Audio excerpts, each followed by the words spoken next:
સંસ્કારી નગરી વડોદરામાં સામાજિક તત્વો વારંવાર માથું ચકતા થયા છે। તાજેતરમાં જ સરદાર સ્ટ્રીટ વિસ્તારમાં પાનના ગલ્લા પર માથાભારે ભાવેશ અને તેના ભાઈ મિતેશ રાજપૂત દ્વારા જાહેરમાં મારામારી કરવામાં આવી હતી।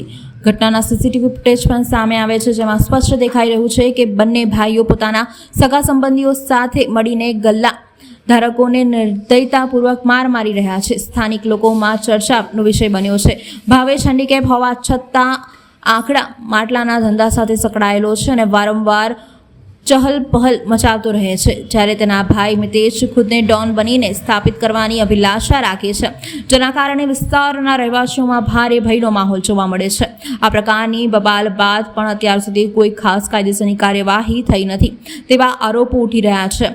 સ્થાનિકોએ પ્રશ્ન ઉઠાવ્યો છે કે પોલીસ તંત્ર દ્વારા આવા સામાજિક તત્વો સામે તાકીદે કાર્યવાહી કેમ નથી થતી? સરદાર સ્ટ્રીટ જેવા વ્યસ્ત વિસ્તારમાં સુરક્ષિત ક્યારે બનશે? શું કાયદો માત્ર નબળા લોકો માટે છે? શું લખાઓ માટે કંઈ નિયમો નથી? તેવા પ્રશ્નો વિસ્તારમાં ચર્ચાઈ રહ્યા છે।